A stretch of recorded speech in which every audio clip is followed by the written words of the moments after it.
This is a solution to question number 6C on your final, which asks to find the radius of convergence for the function g of x, which was represented by the particular series you see here on the screen.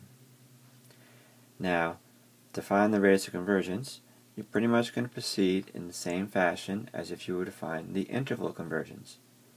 The nice thing is that once you've found the interval after setting up your ratio and evaluating the limit, you don't have to test your endpoints to get your final answer.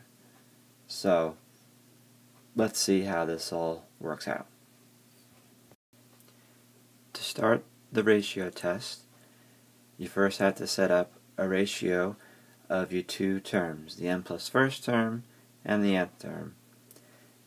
As you see on the screen, I've already done that. This first particular fraction is actually the n plus first term.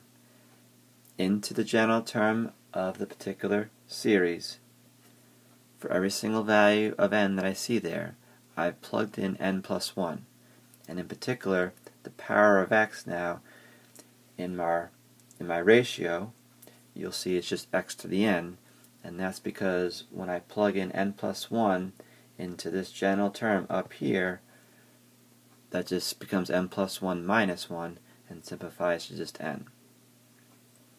In our ratio, it has to be over the general term, but because of the fact of what this happens every single time, it's okay to just multiply by the reciprocal of the general term.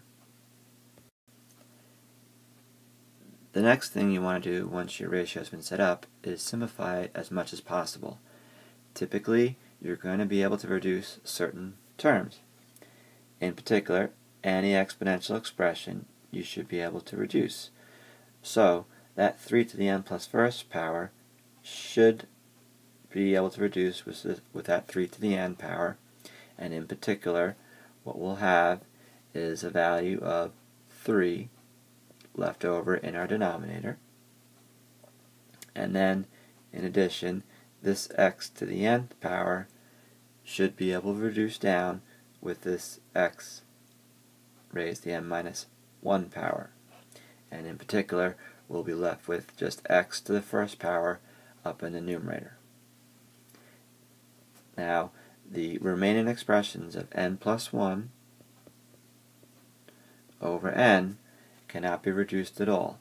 They're going to remain as is, and we'll use those to help with evaluating the limit as n approaches infinity. Now, to help with that evaluation of the limit as n approaches infinity, one of the things you can do is you can pull out this x over 3, because as n is raising off to infinity, x over 3 is staying put.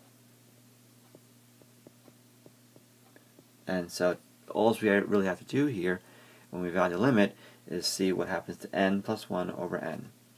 And that limit in particular is going to be just 1.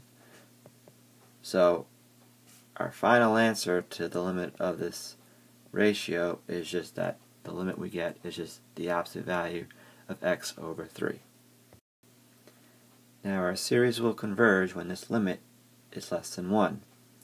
So to find this particular interval, we can let x over 3 be equal to positive 1, and we can let x over 3 be equal to negative 1. Solving for each one of these equations separately, we'll get that x is equal to 3 and x is equal to negative 3.